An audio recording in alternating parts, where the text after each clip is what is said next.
बिस्मिल्लाहिर्रहमानिर्रहीम। अस्सलामुअलैकुम। उम्मीद है आप सब लोग ठीक होंगे। अल्हम्दुलिल्लाह मैं भी ठीक।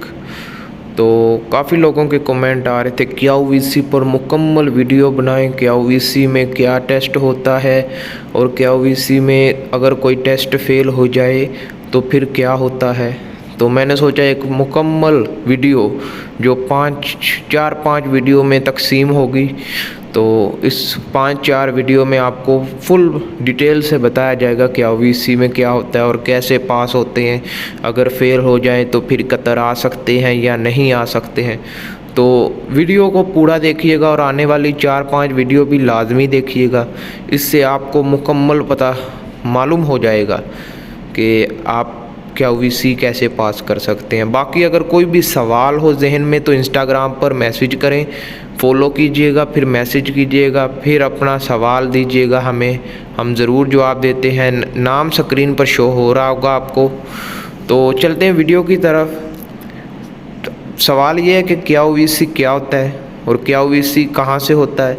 तो KYC एक मेडिकल होता है। अगर आप कतर आना चाहते हैं वर्क वीज़े पर तो आपको KYC की अपॉइंटमेंट कंपनी लेकर देती है, आपने नहीं लेनी। जब आपका वीज़ा कंपनी में अप्लाई किया जाता है तो कंपनी आपका KYC अपॉइंटमेंट लेकर आपको देती है और अपॉइंटमेंट पर जो टाइम दिया होता है, डेट दी होती है, उस डेट और टाइम से पहले मसलन 2-3 घंटे पहले जाना है, दिन पहले नहीं जाना। 2-3 घंटे आपने लाजमी वहाँ पर पहले पहुँचना है। फिर आप जब KYC करवाने के लिए अंदर जाएंगे, सबसे पहले आपको वो पासपोर्ट मांगेंगे। आपने अपना पासपोर्ट देना है, उन्होंने पासपोर्ट स्कैन करना है और देखना है कि आपका वाकई अपॉइंटमेंट है या नहीं। तो फिर आपका अपॉइंटमेंट अगर होगा तो उनके पास शो हो जाएगा लिस्ट में, अगर नहीं होगा तो वो आपको वापस भेज देंगे।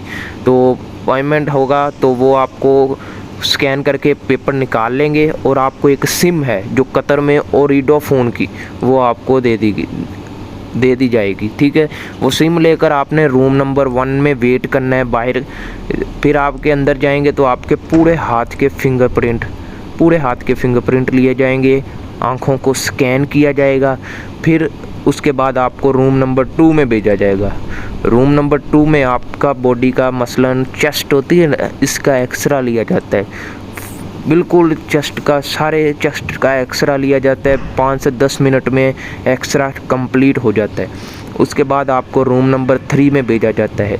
रूम नंबर 3 में आपका ब्लड ग्रुप चेक करते हैं कौन सा है, फिर BP चेक करते हैं। अगर BP नॉर्मल हो तभी वो ब्लड निकालते हैं। अगर BP तेज़ है, मसलन आपने टेंशन ली हुई है, तो टेंशन आपने बिल्कुल नहीं लेनी, क्योंकि टेंशन लेने से BP लो भी हो जाता है और तेज़ भी हो जाता है। इसलिए आपने बिल्कुल इजी रहना। कुछ नहीं मेडिकल में इतना ख़ास आप जो डर के मारे अपना BP लो कर लो या तेज़ कर लो, तो आपने बिल्कुल अपना BP नॉर्मल रखना है। BP अगर आपका नॉर्मल होगा तो आपको फिर वो ब्लड लेंगे। ब्लड लेने के बाद आपका आइज़ टेस्ट होगा। आइज़ टेस्ट सामने LCD लगी होगी यार, LCD पर इतने बारीक लफ्ज़ होते हैं कि मसलन कि अगर आपको नज़र की कमज़ोरी है, ऐनक लगी हुई है, तो आपको मैं बताऊंगा अगली वीडियो में कि आप इस मसले से कैसे निकल सकते हैं। क्योंकि अगर मैं इसी वीडियो में हल भी बताऊंगा तो वीडियो लंबी हो जाएगी, तो इसलिए मैं इस वीडियो में सिर्फ बता रहा हूं कि टेस्ट कौन कौन से होते हैं। अगली वीडियो में बताऊंगा कि इनके हल क्या है, इनसे पास कैसे होना है। मेरे 3 बार fingerprint Qatar visa centre KYC में नहीं लगे, 4थी बार जाकर लगे। इसे कहते हैं तरीका, मसलन तरीके से काम किया मैंने। तो आइज़ टेस्ट होने के बाद आपको फिर वो रूम नंबर 4 में भेज देते हैं। रूम नंबर 4 में आपका फ़िज़िकल टेस्ट होता है। मसलन सवालात पूछते हैं कि आपने खाना कब खाया, कितने बजे खाया, इस तरह के बेसिक सवालात पूछते हैं और सवालात के जवाब आपने जल्दी देने हैं। मसलन इंतज़ार नहीं करना, उनको ये ना लगे कि ये सोच कर बता रहा है, ये कुछ करके बता रहा है। आपने फ़ौरन जवाब दे देने हैं। भला आपको टाइम पता है नहीं पता है, मुझे नहीं पता था, मैंने 8 बजे का कह दिया, 10 बजे का कह दिया। मसलन सवाल के जवाब अगर आपको सही पता है तो दे दें, नहीं पता तो कोई भी टाइम लगा दें। उन्होंने कौन सा छानबीन करनी है कि फ़लाँ तारीख को इसने इतने बजे खाना खाया था या नहीं खाया था। तो यही होते हैं टेस्ट। उसके बाद आपको 2 डोज एक बाजू पर और दूसरे बाजू पर लगा कर छोड़ दिया जाता है। तो उम्मीद है वीडियो पसंद आई होगी। अगली वीडियो में मैं आपको इनके हल बताऊँगा कि फ़ेल हो जाते हैं तो पास कैसे हों।